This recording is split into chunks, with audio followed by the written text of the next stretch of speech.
Hi, I'm Lori from Guiding Light Wellness. Thanks for joining me today. So we're going to continue discussing the 7 energy centers, our chakras. We've already talked about the first chakra, which is our root chakra. So I have next to me a banner to help us with visualizing the chakras. So the first one, the root chakra, you can see that each chakra has a coordinating color. So the root has a color associated with it with red. Now the chakra we're going to be discussing today is the second chakra, our sacral chakra, and the color associated with that is orange. Now, when we discuss chakras for the purpose of a guided meditation, we like to visualize a lotus flower. Now, a lotus flower brings hope because here is a flower that is in mucky water, dirty water, and we sometimes tend to think, well, if a situation looks so bad, nothing good is going to come out of it. So up comes this beautiful flower, proving that theory to be wrong. So that's why we like to associate visually the lotus flower, bringing strength and knowing that even at the deepest, darkest times of our lives, something beautiful most certainly can pop up out of this dirty, mucky water. Because if the lotus flower can rise above, so can we. So for our visualization of the chakras, we have the lotus flower, and each chakra, as we go upward, starts to gain more petals to its flower. So we have them as they're going upward, where we have a large amount of petals when we get to our 7th chakra. So we will stop at the second chakra right now, and let's talk about that. So now the sacral is the second of the 7 energy centers. And this is your passion and your pleasure center. It is located about 3 inches below the navel, and it is located in the pelvis area. So this chakra brings us the gift of experiencing our lives through feelings and sensations. It's the chakra that controls relationships. And it relates to our emotions, to our pleasure, our sensuality, intimacy, as well as sexuality and connections to people and also animals, and to just our universe, our earth, all in the same. So the energy of this chakra allows you to move and to feel change and transformation that's occurring within your body. So it really is allowing you to feel the moment. You know, a lot of times we get bogged down with work and deadlines and kids and family and household chores and errands, and we a lot of times lose that connection to ourselves, to our higher self, to our inner bodies. And this chakra a lot of times does go in and out of balance because of all the demands that we put on our lives. And when this chakra is out of balance, we experience a lot of stress. And the main challenge that we do have with this particular chakra is the conditioning of our society. So we live often where feelings don't seem to be valued very much. So in a lot of situations, we kind of cry out and say, why did this person treat me that way? Or my boss was unfair to me. Someone else did exactly the same thing. I have my kids sometimes say, I don't understand why a teacher treated me this way. I did exactly the same thing that the person next to me did or didn't do. So a lot of times we get stuck on that. Why don't our feelings matter? Sometimes we walk through life saying, gee, I'm that person that constantly worries about what everybody else thinks, what everybody else feels. And then when it comes to my own feelings, what happens? It just gets disregarded. So again, this is a chakra that we're having some imbalance in, and that's the chakra that's governing all of those things that are going on. We're also being taught to basically not to lose control. So when that occurs, people say, well, I can't really feel this that much. I shouldn't get so connected to that emotion. So that unfortunately puts us in a disconnect with our own bodies and our own feelings. So a lot of times we end up feeling nothing. We get to a point where we say, okay, that's it, I'm shut down, I feel nothing. And again, that's a blockage in this particular chakra. We want all of our energy centers to constantly flow properly and to allow us to have optimal health and happiness. So when it comes to these emotions, these feelings, this is the chakra that you need to focus on.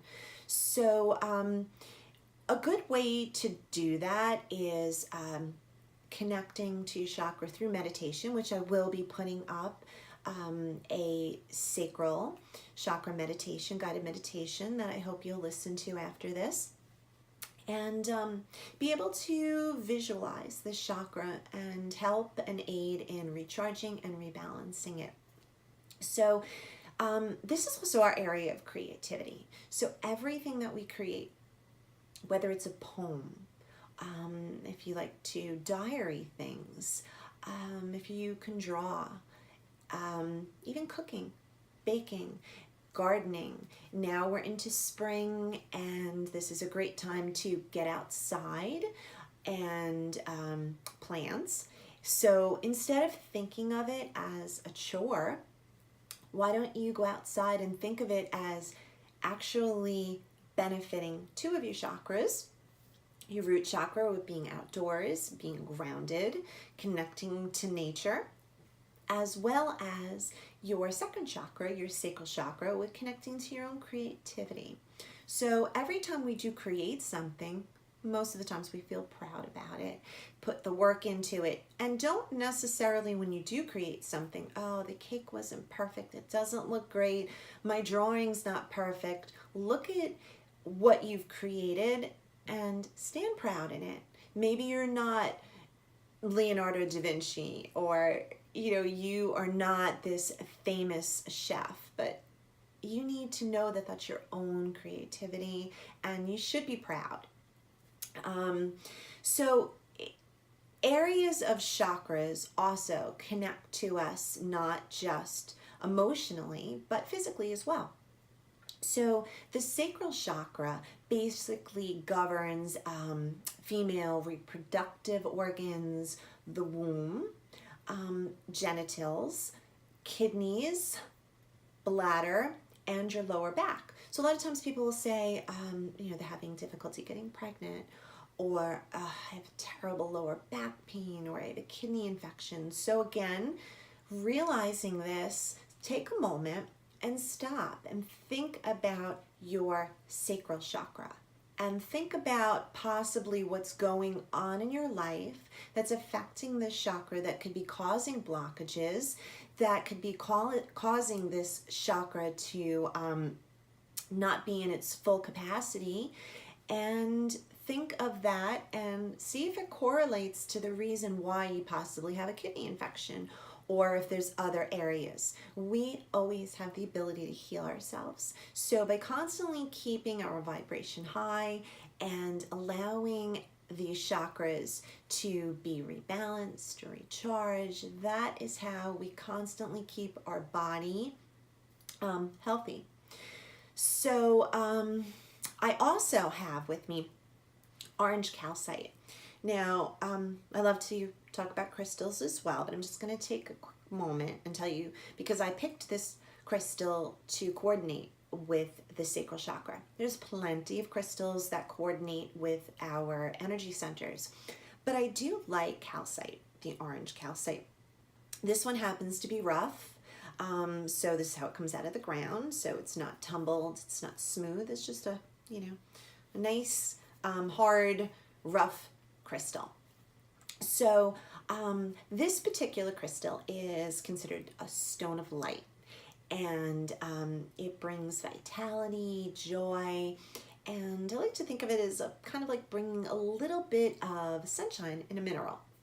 So very positive, uplifting stone, and it brings positive energy with it. It balances emotions. A lot of times this is a great stone if you're going through situations and you're really having a difficult time emotionally, either releasing something or even possibly connecting to something. So this is a great stone to keep with you, to carry with you, put in your bag, put next to your bed. So it's a wonderful little stone. And it also improves mental health. So it helps us with being able to cope with things better. And it also restores our connection to our higher self, which again, we always want to keep that connection to our higher self that enables us to view life in a more positive and productive way.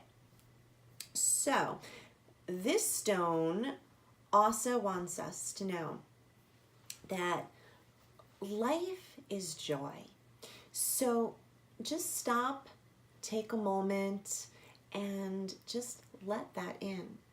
Think of the positive things that you have going on, because there always is something positive, and focus on that.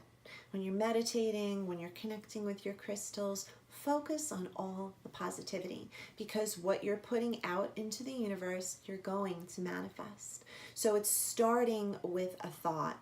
And if your thought is a negative thought, and your thought is constantly connecting to the drama or the negativity of a situation or a person or yourself, you're not being fair to yourself, because that's what you're placing out.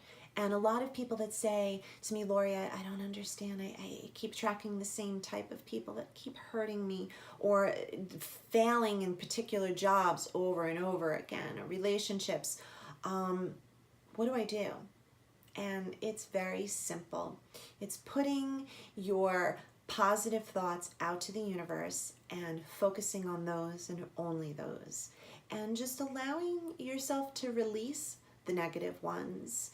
And I can promise you, you will see how things will start to transform and change. So again, thanks for joining me. I hope that you will listen to the Sacral Chakra meditation and definitely stop back so we can talk about the third chakra. Thanks, and have a great day.